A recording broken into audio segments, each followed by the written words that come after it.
Hi everyone, I'm Vasily Sabayeva and this is Russian London.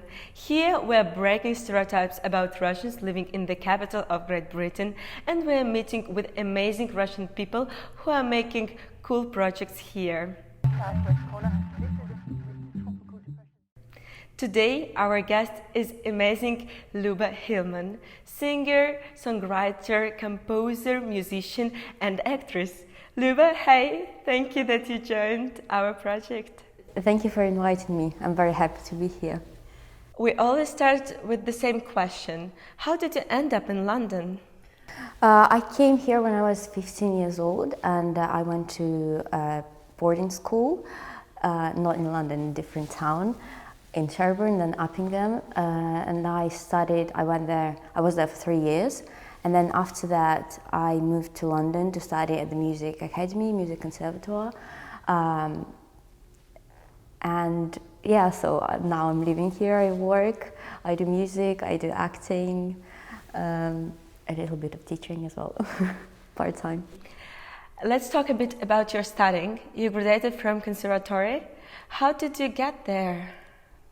Yes, I mean, I went to Music Conservatoire in London, Guildhall School of Music and Drama it's called. So basically it's for actors and musicians, but I was in a music department as a musician, as a pianist, classical pianist.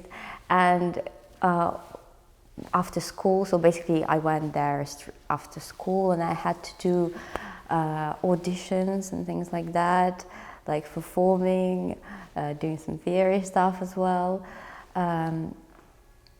But yeah, I mean, I was really happy that I got through because it wasn't very easy to get there to a music conservatoire in London, especially Guildhall, because it's one of the top ones. But I really enjoyed it. It was a really fun, very interesting experience, unusual experience. And I really loved it. Can you tell us more about your students' years? How was it? Well, there were lots of interesting people there, musicians, creative people, actors as well, as I mentioned before. And I don't know, I mean, normally, because I did music, so we had different subjects based around music, so theory, music history, improv, composing. I also did some electronic music. It's like when you learn how to use programs in production, how you learn how to do production, music production. That was quite interesting as well, very useful, because I think in our modern world, musical world, you have to, as being a musician, you have to you have to learn how to produce your music, especially now, these days, when there are lots of singers and songwriters out there, and they write their own stuff, own music, and it's much easier when you know how to produce, how to release the song, and I don't know, song track. And it's more clear in your head. It's easier, I mean, for me it's easier because I know what I want, and when I do it myself, I know the result, what I'm gonna get out of this. Because when someone else does, for example, arrangement for me, then it's getting more complicated, because sometimes you may not like something, and then it's difficult to to change things, you know, because people are different, we have different tastes and things like that. But yeah, I mean, I'm just saying that one of the subjects I did was electronic music, and it's very useful when you know how to produce your own music, because in these days, it's just easier to do it yourself. What would you recommend to young people from Russian-speaking countries who are dreaming about studying here as a musician and also to build a career here? Well, I would recommend to be yourself, just to follow your dream. If you feel like you want to do something specific, just go for it, because I mean, now these days we have so much information around us, so much so many opinions, and sometimes it's complicated to hear yourself. And I think the most important thing is to try to, especially when you're a creative person, you have to be able to hear yourself, to know what you actually want, what's your aim, you know, and also you have to work a lot, because you can't reach your goals without working, without learning, practicing, if we're talking about musical instrument, or, you know, just music in general. Yeah, so I think work and never give up. So of course there are, you can't, life is tough, you know, and it's very interesting, very diverse, and sometimes we'll have to fail in order to be able to understand how to win. So I think what you have to learn to do is you have to learn to fail and then carry on, don't give up, and follow your dream. Yeah, very motivated. And it's very good bridge now to talk about work, to talk about your musical career. When did you start your musical career? Well, I think I started playing piano when I was 5. So I was very young, you know, 5-year-old. And then I went to music school back in Belarus. And after that, I came to England. Actually, I didn't really practice, I didn't do music for a year. So it was difficult, you know, when you play an instrument, it's like a language as well, you have to practice that. And then because I had this, it was like for a year, I didn't really do music properly, so it was a little bit difficult after that to keep going, to carry on, to continue with it, especially when I wanted to enter conservatoire. Then basically I came to England, and then when I went to boarding school for A-levels, I did music. I practiced quite a lot, especially when I knew for sure that I want to go to music academy. I practiced several hours a day, just, you know, because I knew without that I won't be able to enter, you know. So yeah, so basically my entire life since I was 5, I've been doing music as I remember myself. I've been playing piano. I started composing when I was 12, I think. I wrote the first classical piece when I was 12, and then I started writing songs when I was something like 21. Before that, I used to write poems on their own, and then instrumental music, and then I kind of put it together. And yeah, when I was, I think something like 20, 21, I started writing songs. I know that you had a lot of concerts, especially before Corona time. When was the most memorable concert, and where? Well, I mean, I performed in Ukraine quite a lot, in Kiev, at the festivals. So I think, and then for some period of time, I used to perform with the band in Kiev. It was really fun. So yeah, I think one of the best performances, best gigs I remember from Kiev.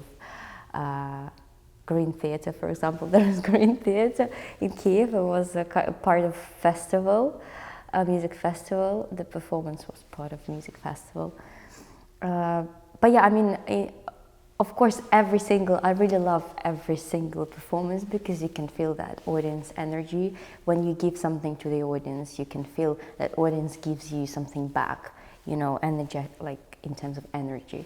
And it's very different to when you perform online, because you can't feel that. You kind of sit when you perform online, you're sitting by yourself in the room, you're playing, you're singing, and then you can't feel that audience support, which is very different. And I like live performances more rather than online. Really interesting. And I was also wondering, do you feel some difference between having concerts with Russian audience or with British audience?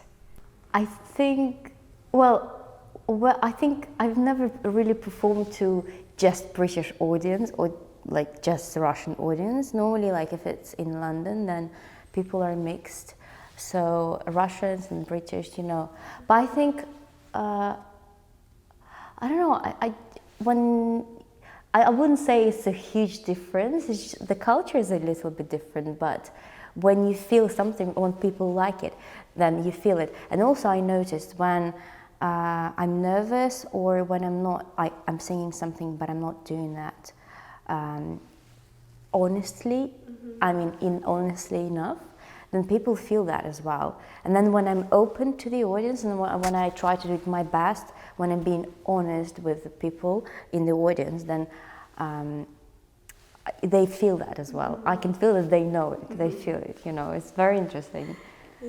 How many songs and albums do you have now?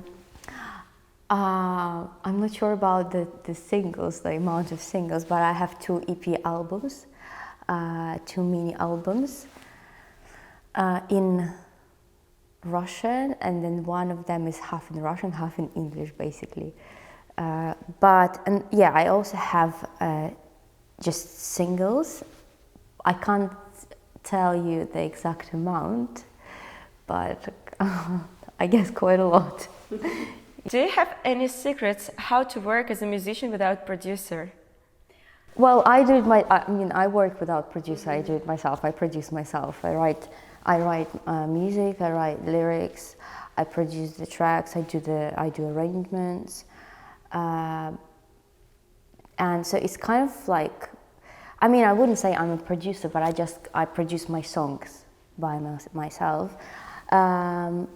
But I have a manager as well. She lives in Moscow, and she helps me with just organization stuff, like organizing, finding people, sending applications to music festivals, things like that. You have more songs in Russian than in English. Why? Because,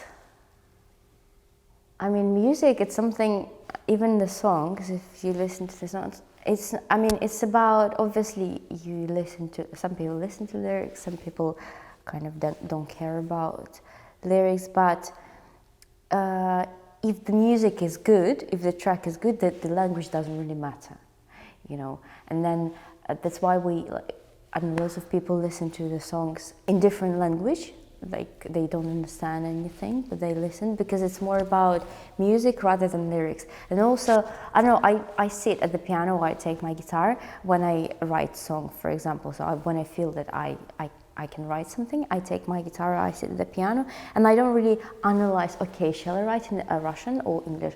It's just something that comes out, you know, something that just goes naturally. I just try to follow that kind of wave, you know.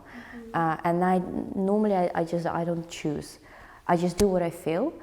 But it turns out that the majority of times when I sit and I write something and it comes, I feel it in Russian and I want to write it in Russian. That's why the majority of most of my songs are in Russian. I guess that's why. Where do you get inspiration? From, I don't know, in talking to people, just life in general, you know, events, people, I don't know, nice, beautiful nature, environment, everything really. But mostly I would say probably just events in my life, something that happens in my life somehow influences me, and then it has an impact on me, and then I just put it in, you know, music. I'm just trying to tell something through music, through song. You know, it's probably easier for me in the most cases to explain something through music rather than through talking. You know. Mm-hmm. You have graduated from the university, and also a lot of famous people, famous actors. For example, like Daniel Craig, James Bond, graduated from the same university.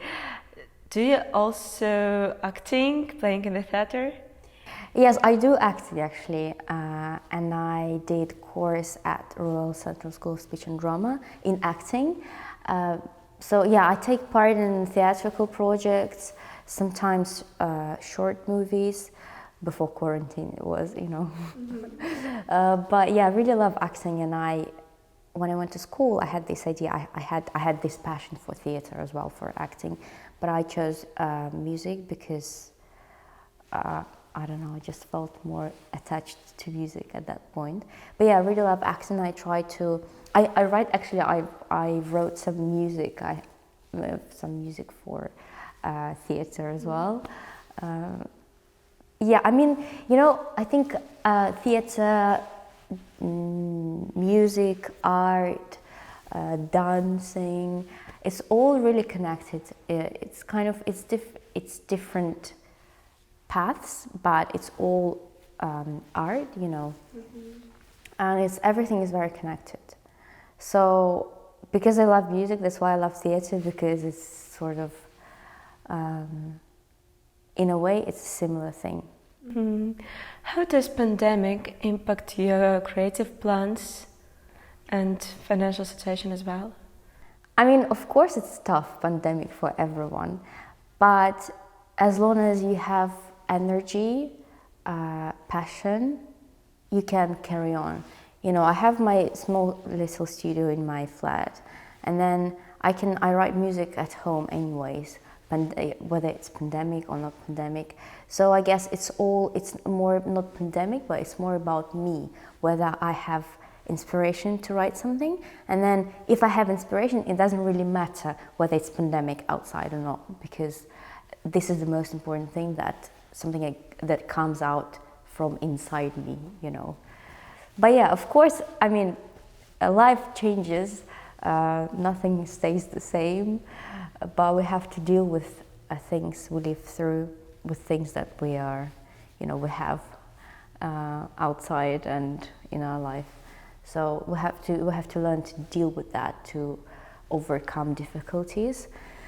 And I think if you're professional, you have to stay professional in any circumstances, whether it's pandemic or whether it's something else, you know, because the life is very unstable. Yeah, it's true. What is your next career plan? Well, I guess keep writing music, releasing songs, tracks. When the theatres are reopened, I will carry on with my acting stuff as well, because, you know, it's something that I've been doing before quarantine. But yeah, I guess just carry on with my creative plans. Where were you acting, and where are you going to acting? We want to come to the theatre to see you there. Baker Street, do you know Rudolf Steiner House? Yeah. Yeah, so that, I mean, there are some, so basically the most of the plays I took part in, theatrical projects happened there, took place there. Yeah, it's Baker Street. Also, do you know the Cockpit? It's Baker Street as well. Yeah, Baker Street, yeah. The Cockpit. But yeah, it's just different locations around London, but mainly central London. Perfect. At the end, let's have a blitz. Who is your favorite musician? At the moment, or? In general, yeah, and at the moment. At the moment, I would say Nils Fromm. He's a German musician. He writes instrumental music, mainly like contemporary classical. But yeah, I would say I've been listening quite a lot of music by him. With whom do you want to have a collab?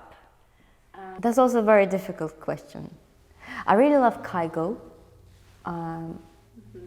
Maybe with him, but it's if we're talking about song stuff.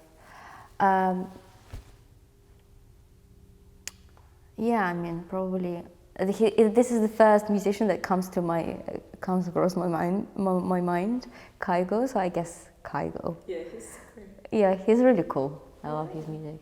And our traditional last question, Russian London. What's your first association with this phrase? Because I've been living in London for almost 9 years, and I know different sort of people, Russian-speaking people in London. So I think for me it's a little bit difficult to answer this question. But I would say it's someone who they know what they want from life. They know what their aims, what they're trying to aim for, because I think the majority of Russians in London, they are here to work, to build a career, you know. So, I mean, I think I have quite a positive opinion about Russians in London. Yeah, I guess so. Great. Luba, thank you very much Thank for your interview. It's really great that you came, and thank you very much that you was watching us. See you soon. It's a large, dark house. We would have seen some heavy rain in the southwest.